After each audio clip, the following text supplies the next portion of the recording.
Hey, what's up, guys? Okay, so this week I've got a really special treat for you.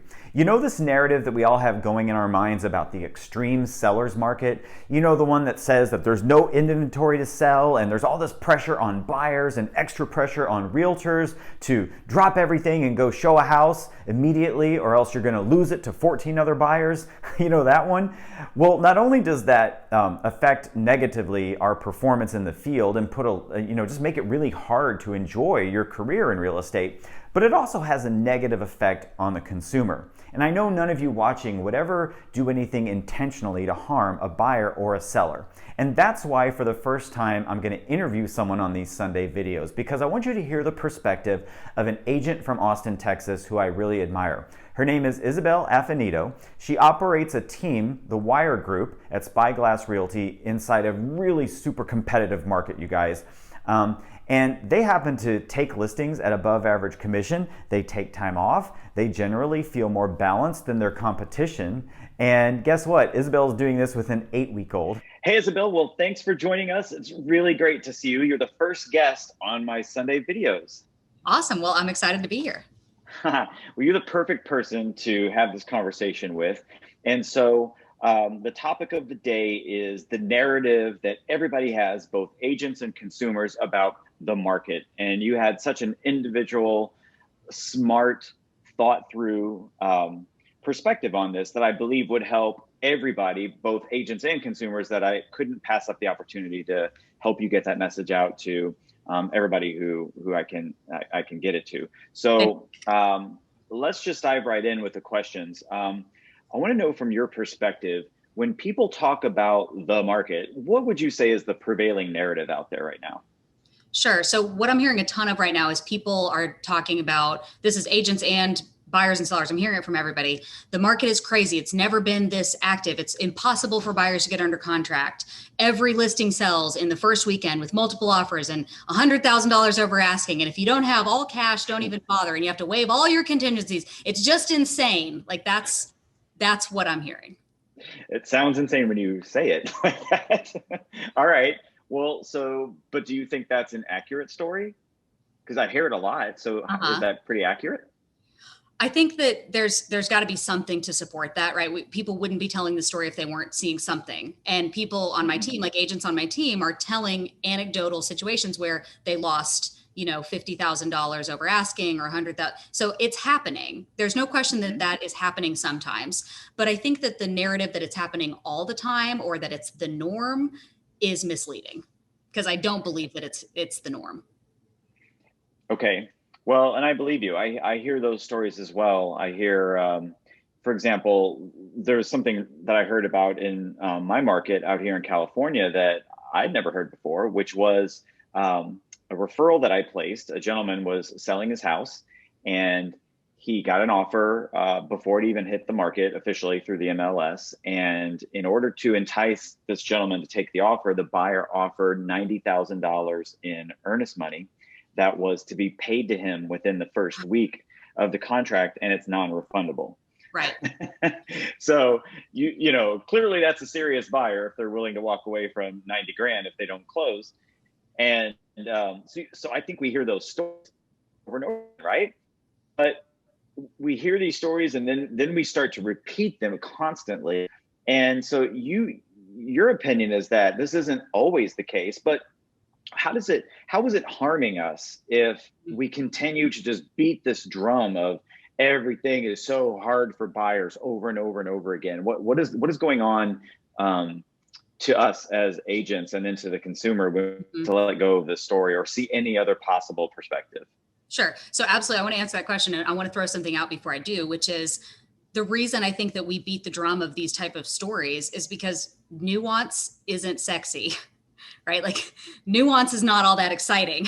So when people, you wouldn't believe this crazy situation that happened, like they're going to tell that story. They're not going to be like, and then sometimes, buyers just, have kind of uneventful contracts like that.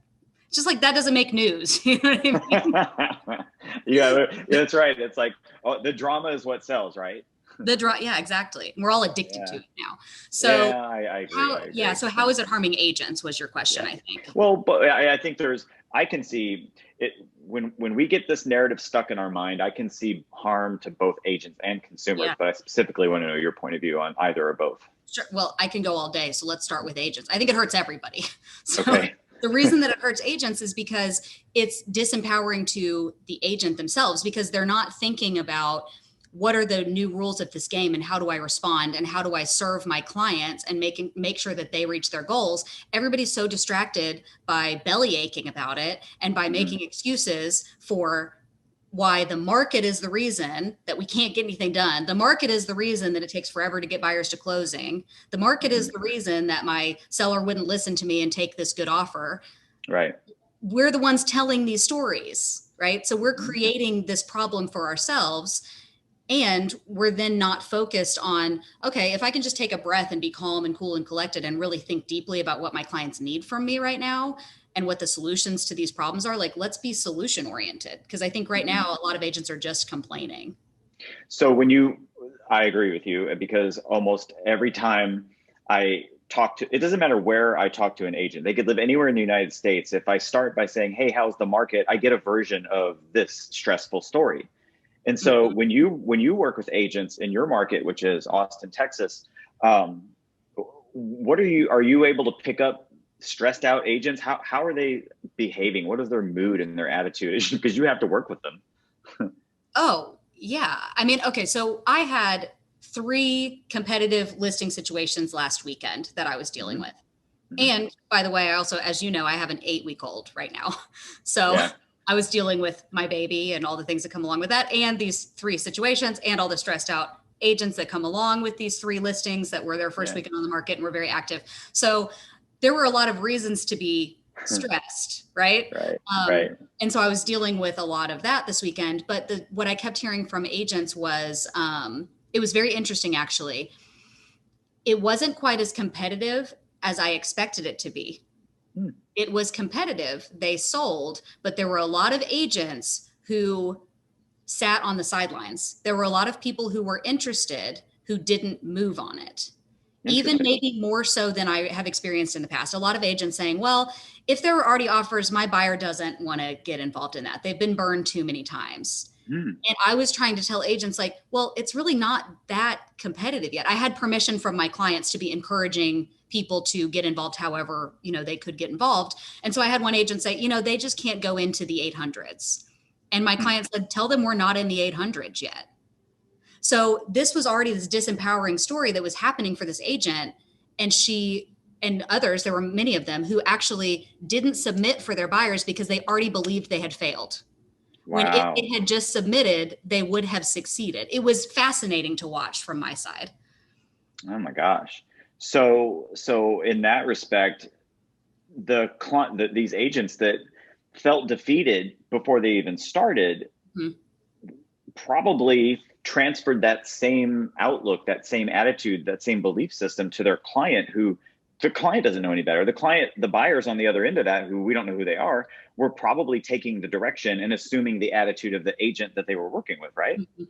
Right. We had these situations where it's like, okay, we have 2 offers at asking price, and we're not going to tell everybody that, right? But Mm. we've got 2 offers at asking price. And when people contact us and say, and we're reviewing them, we're trying to decide what to do, agents are contacting us and saying, hey, what's the status? And we say, well, we do have offers, submit today because we're reviewing. And they go, oh, well, you know what? We're not going to bother because if it's going to be one of those crazy situations, it's like, if you would just come in 5,000 over asking right now, we would take it. Okay. So Yeah. they were telling that story, right? They were Wow. repeating that story, and so they weren't acting. Okay. So this narrative that's stuck in our minds is just basically has beaten down agents to the point where they feel discouraged. Now, buyers feel disempowered and discouraged. And so then that translates to people who don't submit offers. And then that harms sellers because, they don't have as many offers to choose from. Um, Mhm. so, so sellers, I heard you say the other day that sellers need to be prepared that, human nature plays into this competitive type of situation. And I thought your comments around that were really smart. Can you talk a little bit about, from a seller's point of view, being aware of humans and how they compete? Sure. So this is a conversation that I've had many times with sellers, because when we're going on the market and we're talking about strategy and what to expect, I'll often hear something from my sellers like, well, it's no big deal. Like if we get a couple of offers the first weekend and then we don't pick any of them, or we pick one and it falls apart, then we'll just have multiple offers the next weekend again, right?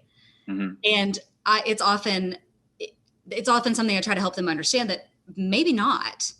Right? Because human beings are very competitive, and we have this tendency to, when somebody else wants it, we want it more. And when we think we can have it, now we want it.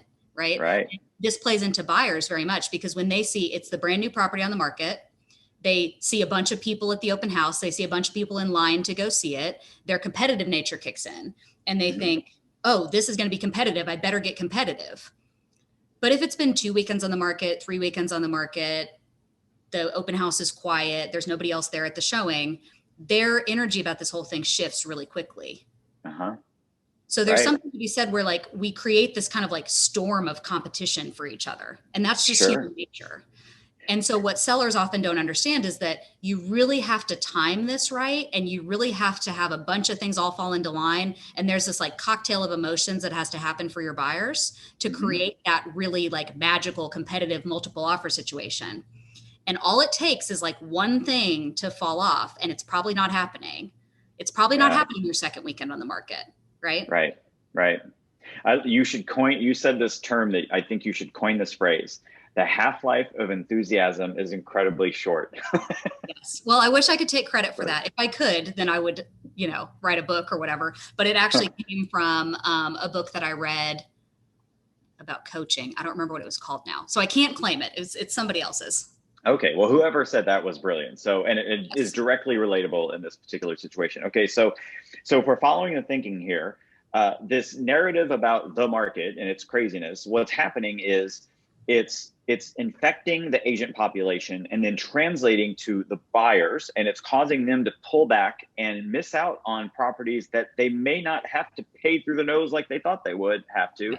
But then it's also translating to sellers, because sellers now have this narrative that they can literally do anything they want. And if it doesn't work out on the first weekend, then whatever, there's going to be an unending line of buyers out my door until I get off my butt and decide what I want to do.